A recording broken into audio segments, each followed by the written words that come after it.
The skateboarder midlife crisis. So I'm pretty sure I'm having one of these. And after about 9 months of reading the comments on my channel, I'm pretty sure I'm not the only one. So that seems like a bit of an extreme statement, but let's define what a midlife crisis is. It is an emotional crisis of identity and self-confidence that can occur in early middle age. So we'll start with the first part, identity. Why would I be having a crisis of identity? So in order to understand how it shaped my identity, we need to go back to the 80s and 90s. Skateboarding in the 80s and 90s was a transgressive act.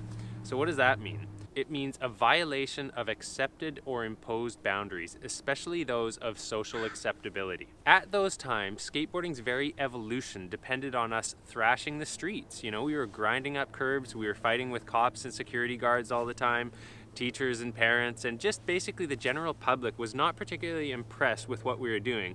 And I must admit the way we dressed didn't help either. But anyways, the very progression of skateboarding depended on us doing something which was against the law.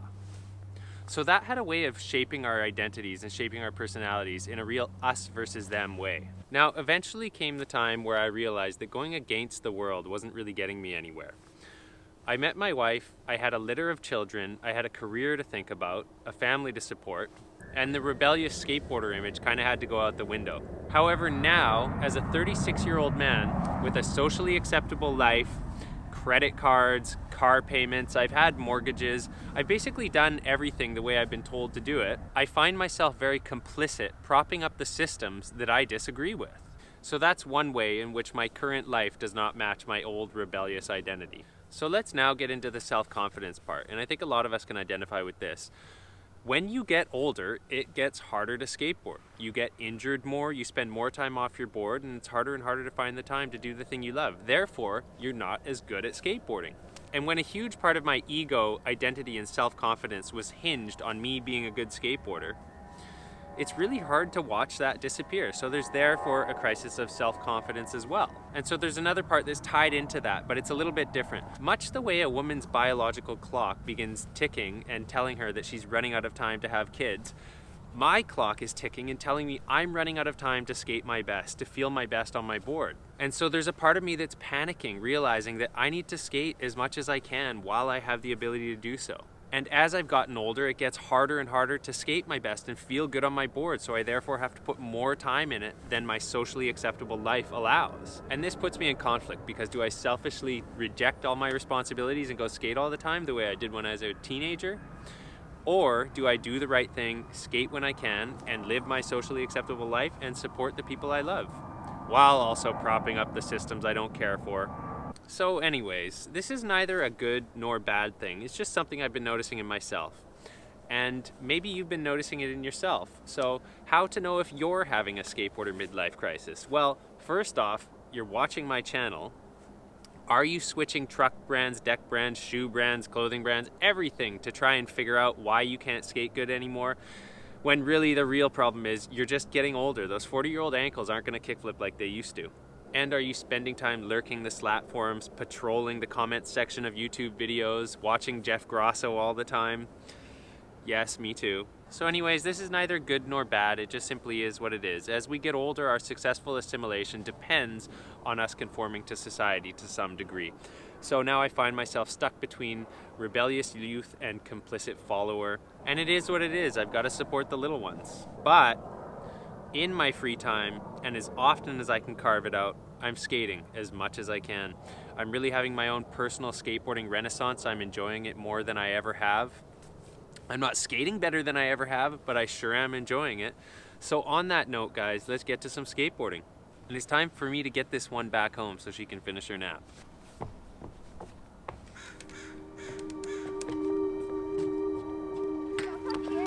We all know quite a number of people who have everything that it would take to be happy, and they are not happy because they want something else, or they want more of the same. And we all know people who have lots of misfortune, and they are deeply happy.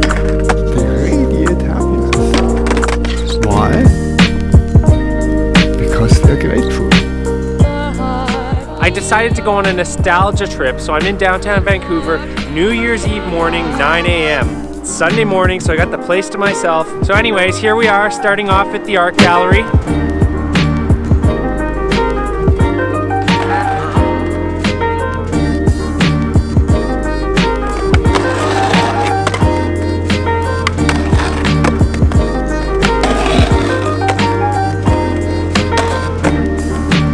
Next stop, Pental Center.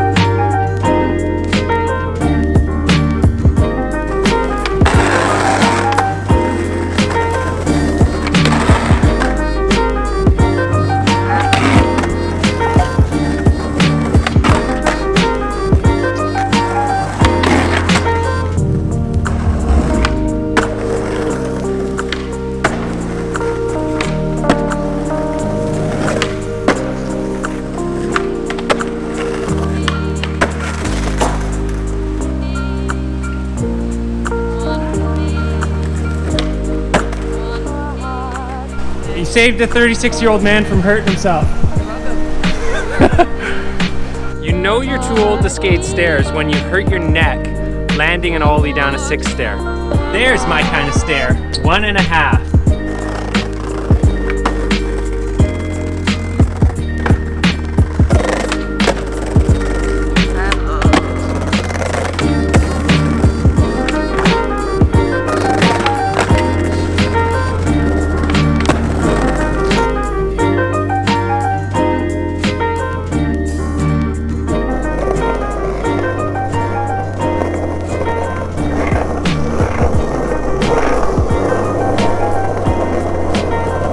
I miss this place so much.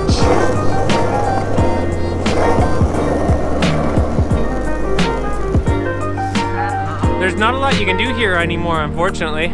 You already saw all the tricks I can do downstairs, and these'll hurt my neck. That'll hurt my neck.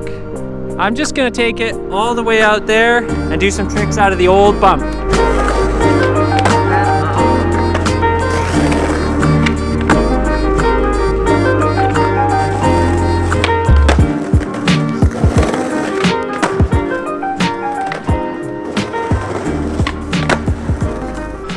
When you're in your 30s, you gotta know when to fold them, and that's it. Take a good look at this 3 block. Imagine riding up it goofy-footed and trying to do the trick that got done down it. Here's the angle from the video. Somebody tell me what trick was done down this in what video by who? So that's gonna wrap it up for the day, I think. So there's some food for thought there. Now, maybe you're having a skateboarder midlife crisis. Maybe you're not. But if you are, if you're displaying these symptoms, at least you know there's one other person in the world who is going through one. Anyways, thanks for watching, you guys. I've really enjoyed making this one, and you'll see me in the next video, so thanks for watching.